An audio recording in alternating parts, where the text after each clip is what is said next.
Selamat sore, Assalamualaikum warahmatullahi wabarakatuh. Kepada dosen pengampu mata kuliah kewirausahaan Pak Zazuli, kami dari kelompok 7 yang akan melakukan presentasi dengan pembahasan kreativitas dan juga peluang usaha. Dari kelompok 7 ini terdiri dari saya sendiri, Gershon. Saya Sumar Zara, saya Zafadili. Saya Muhammad Fadil. Dan pada kesempatan kali ini terkait pembahasan kreativitas dan juga peluang usaha, daftar isi atau yang akan kami presentasikan akan dibagi menjadi 8 poin. Yang pertama adalah kreativitas dan peluang usaha, cara memunculkan kreativitas, cara melatih pemikiran kreatif, cara meningkatkan kreativitas, lalu ada hambatan kreativitas, melindungi gagasan dan kreativitas, contoh dari kreativitas itu sendiri, lalu akan diakhiri dengan sebuah kesimpulan.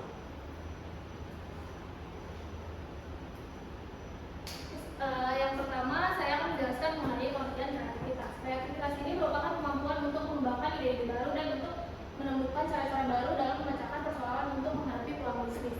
Menurut Chaplin pada tahun 1989, kreativitas adalah kemampuan menghasilkan bentuk baru menggunakan metode-metode baru.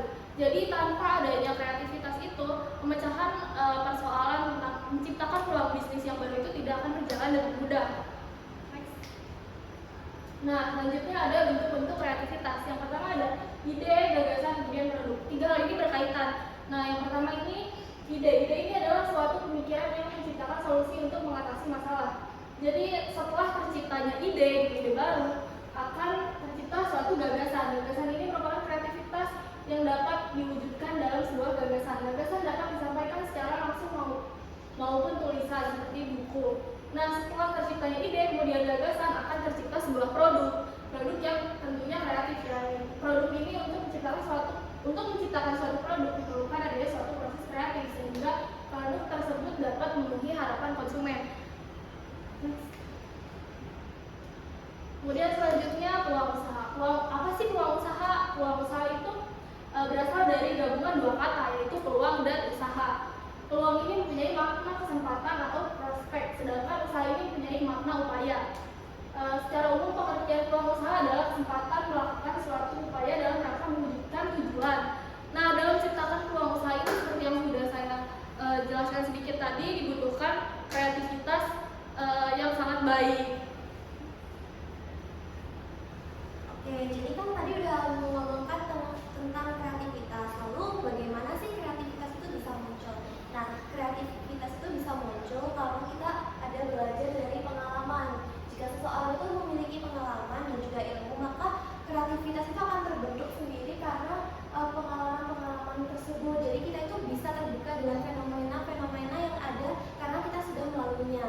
Lalu kreativitas itu juga bisa muncul karena kita itu berpikir independen dan juga tidak mudah terpengaruh. Jika kita berpikir independen, maka itu tidak akan menjadi subjek dari standar dan kendali kelompok. Seringkali itu memunculkan ide-ide yang unik. Jadi kita harus bisa berpikir dengan bebas untuk memunculkan suatu kreativitas tersebut. Oke, next. Nah, sekarang kita bisa nih melatih pemikiran kreatif. Nah, melatih pemikiran kreatif itu kita harus memahami dulu proses berpikir kreatif.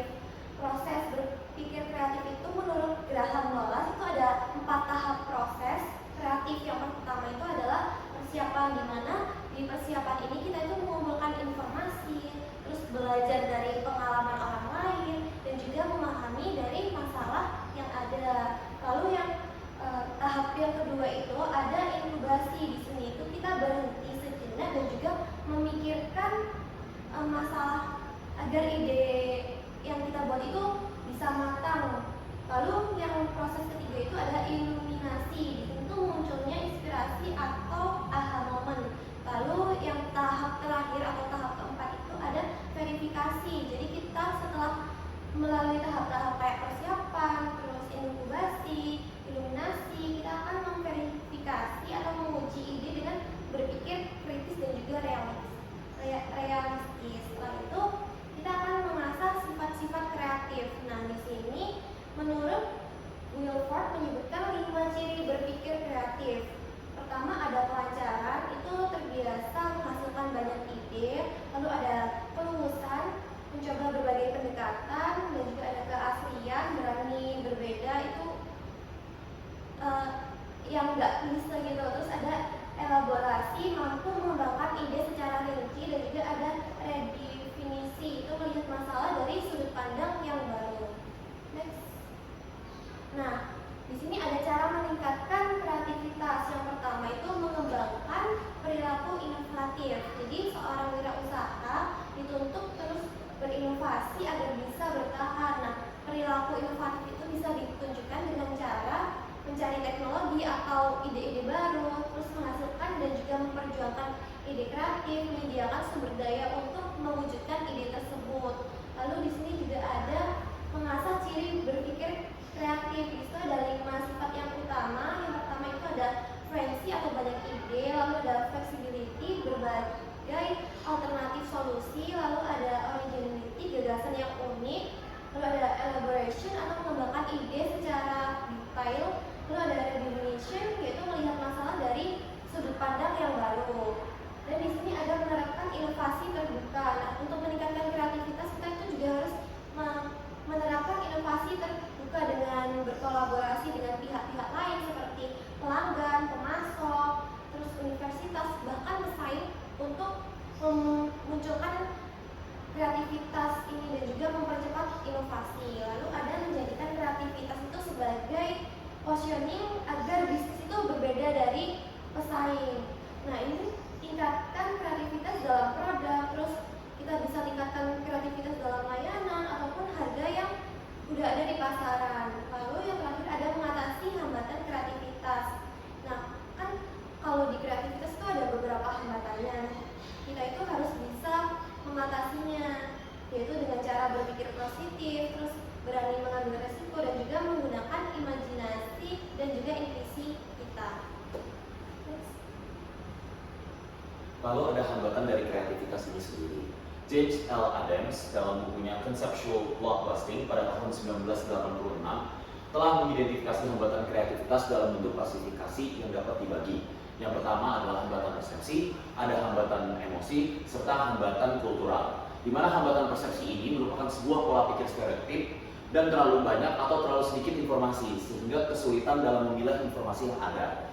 Hambatan emosi mencakup seperti hal-hal seperti takut mengambil resiko, terburu-buru, serta lebih suka menilai daripada menghasilkan gagasan baru. Lalu ada hambatan kultural yang merupakan ketakutan untuk tampil berbeda dari yang lain atau takut mengambil tindakan dalam memukakan sebuah gagasan yang mungkin akan dianggap kontroversial. Lalu ada juga hambatan lingkungan, hambatan intelektual, serta hambatan ekspresif. Di mana hambatan lingkungan ini seperti tidak ada kerjasama dan rasa saling percaya antar tim untuk kerja serta atasan yang bersikap otoriter. Lalu untuk hambatan intelektual disebabkan karena sikap mental yang tidak efisien atau keengganan untuk menggunakan pendekatan baru. Lalu yang keenam yaitu hambatan ekspresif atau sebuah ketidakmampuan seseorang untuk mengkomunikasikan sebuah gagasan baik secara lisan maupun secara tulisan. Lalu untuk melindungi gagasan dan kreativitas dari sebuah kewirausahaan yang berdasar dari bentuk perlindungan melalui hak kekayaan intelektual atau HKI. Ada hak cipta, ada paten, ada merek dagang, desain industri, serta rahasia dagang. Yang pertama, hak cipta.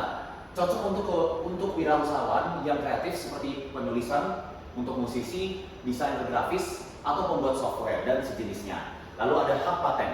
Lebih relevan untuk inovasi teknologi atau proses produksi yang baru.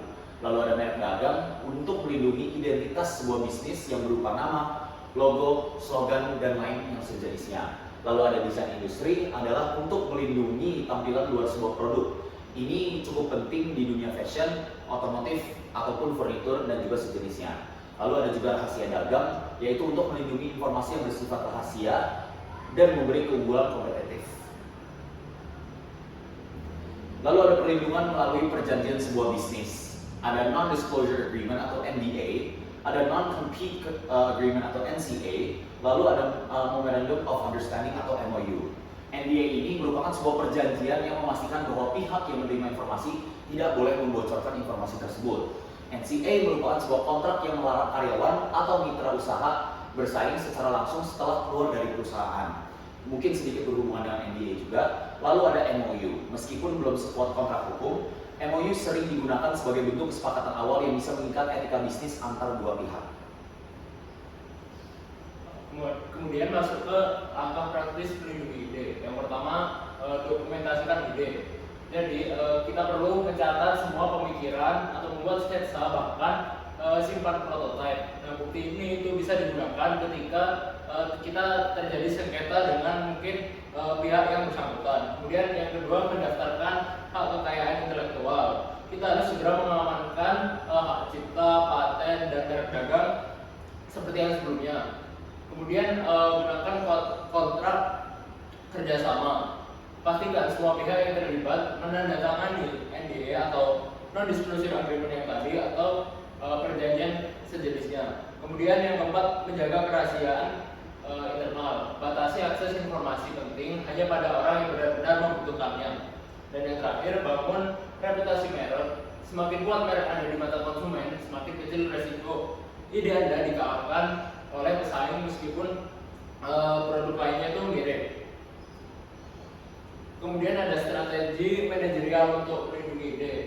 Perlindungan gagasan tidak selalu bergantung pada hukum. Menurut Peter Drucker, strategi bisnis juga bisa menjadi bentuk perlindungan. Yang pertama ada kecepatan masuk ke pasar, time to market. Jika kita meluncurkan produk lebih cepat, pesaing akan kesulitan menyaingi. Yang kedua ada inovasi berkelanjutan. Dengan terus mengembangkan produk, pesaing tidak pernah benar-benar bisa menyamai. Dan yang ketiga, membangun merek yang kuat. Meskipun produk bisa ditiru, produk tersebut masih sulit untuk disaingi. Kemudian ada contoh kreativitas berdasarkan lingkungan sekitar dan langkah mewujudkannya.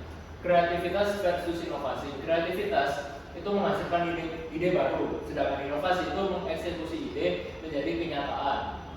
Contoh kreativitas di lingkungan sekolah. Yang pertama ini untuk kreativitas itu contohnya mengaplikasikan ide pemesanan makanan kantin online untuk mengurangi antrian yang panjang. Untuk inovasinya membuat aplikasi sistem benar-benar dipakai oleh siswa ataupun mahasiswa. Kemudian langkah agar kreativitas ini bisa menjadi inovasi. Yang pertama itu mengidentifikasi masalah. Kayak contoh yang tadi itu berarti masalahnya antrian yang panjang di kantin. Kemudian menghasilkan ide. Nah, idenya itu apa? Menghasilkan suatu sistem pemesanan online. Yang ketiga, mengumpulkan sumber daya. Contohnya bekerja sama dengan penjual kantin atau tim IT. Kemudian rencanakan eksekusi seperti alur pemesanan, pembayaran, dan pengantaran. Yang kelima, uji coba di beberapa kelas. Setelah uji coba, kita perlu mengevaluasi dan memperbaiki apa yang kurang dan apa yang salah. Kemudian yang keenam, implementasi luas. Semua siswa atau mahasiswa itu bisa menggunakan sistem tersebut. Untuk kesimpulannya, yang pertama, kreativitas adalah kemampuan menghasilkan ide baru. Kemudian inovasi adalah eksekusi ide agar menjadi nyata dan bermanfaat. Yang ketiga, kreativitas bisa dimunculkan melalui belajar, pengalaman, dan berpikir independen. Yang keempat, pemikiran kreatif dapat dilatih dengan tahapan persiapan, inkubasi, iluminasi, verifikasi, dan ciri berpikir kreatif. Kemudian, kreativitas dapat ditingkatkan dengan perilaku inovatif, mengasah sifat kreatif, mengatasi hambatan, dan kolaborasi terbuka. Kemudian, hambatan kreativitas bisa muncul dari faktor emosi, budaya, persepsi, intelektual, ekspresif, maupun lingkungan. Kemudian, kreativitas dan ide perlu dilindungi melalui hak kekayaan intelektual atau HAKI, serta strategi manajerial seperti inovasi berkelanjutan, merek kuat, dan time to market. Dan yang terakhir contoh nyatanya yaitu ide aplikasi pemesanan makanan di kantin. Jika dieksekusi dengan baik bisa menjadi inovasi yang memberikan manfaat nyata.